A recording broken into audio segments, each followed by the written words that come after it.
Lá, continuando o segundo bloco. Pessoal, não posso deixar de falar para vocês sobre a criação de gado. Por quê? Porque a criação do gado também foi de suma importância para a exploração do interior do Brasil. Como?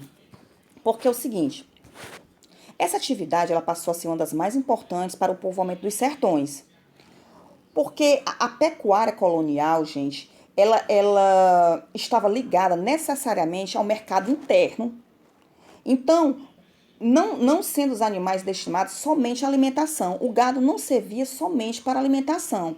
Para vocês terem uma ideia, no Nordeste, gente, o gado ele servia para puxar os carros de boi, ele servia para moer a cana alimentar, a população local, fornecer matérias-primas, principalmente o couro. Então, nessa época, o curral do gado era o quintal do engenho. Com a expansão da economia açucareira, no entanto, o que foi que aconteceu? O gado criado nos engenhos, ele passou a ser considerado um problema, pois além de destruir as plantações, ocupava terras que poderiam ser mais rentáveis se aproveitadas para o plantio da cana.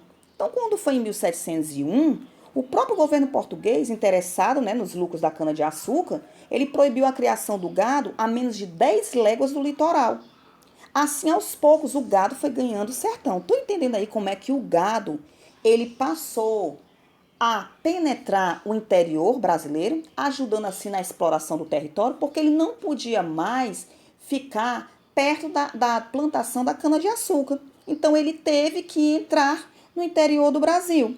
Então, a pecuária apresentava vantagens econômicas. O gado ele não precisava de um meio de transporte para conduzi-lo, né? Ele sobrevivia em regiões áridas, ele exigia mão de obra reduzida. Para vocês terem uma ideia, 10 a 10 vaqueiros eles davam conta, pessoal, de cuidar de um grande rebanho.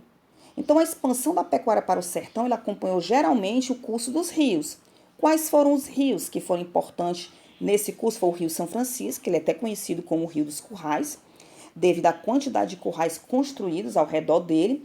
E existiu também outro rio, que foi o Rio Parnaíba. Gente, a expansão do gado pelo sertão foi um processo conflituoso, marcado por lutas sangrentas entre os criadores luso-brasileiros e os indígenas.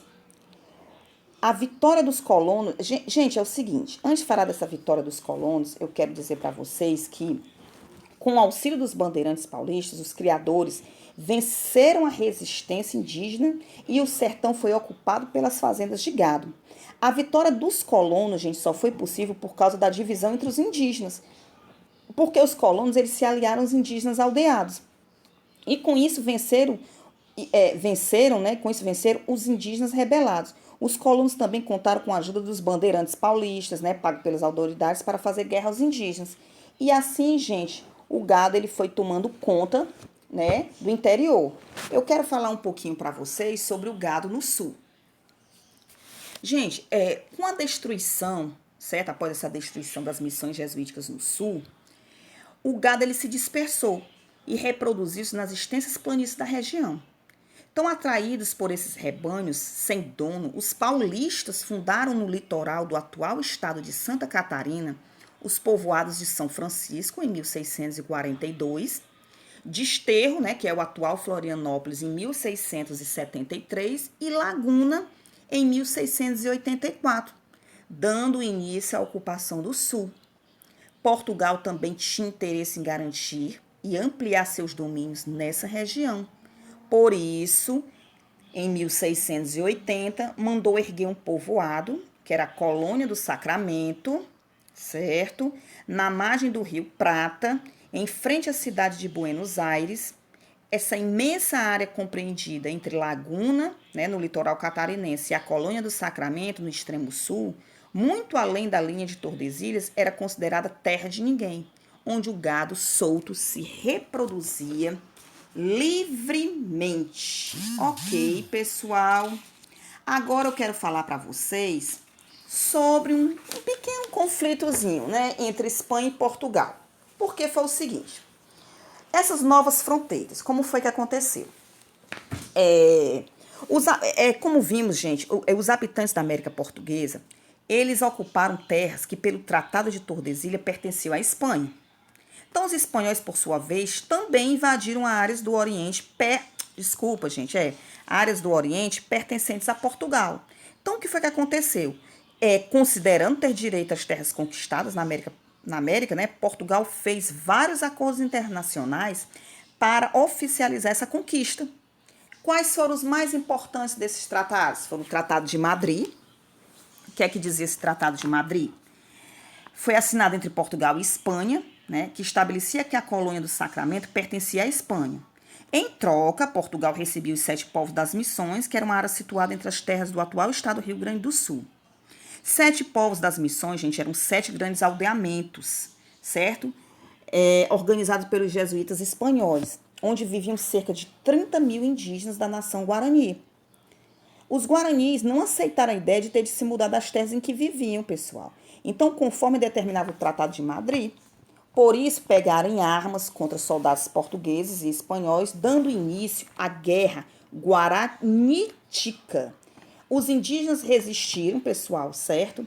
Por 17 anos, período em que ganhou fama a atuação do cacique Tiaraju, e o que obrigou Portugal e Espanha a fazer novos acordos. Então, tá aí os novos acordos que tiveram, né? Que foi o Tratado de Utrecht, o Tratado de Madrid, que eu já expliquei para vocês, né? Teve outros tratados também, que foi o Tratado de Badajoz. Enfim, pessoal, houve vários tratados. Mas o que eu quis dizer para vocês neste capítulo, espero que tenha conseguido o meu objetivo, foi explicar para vocês como foi, né, que os portugueses, os colonos portugueses, conseguiram explorar o território brasileiro, que foi através dos bandeirantes, né, através da criação de gado também, através dos padres jesuítas e dos soldados. Espero que essa aula ajude vocês a fazer as atividades. Qualquer dúvida, vocês podem me procurar.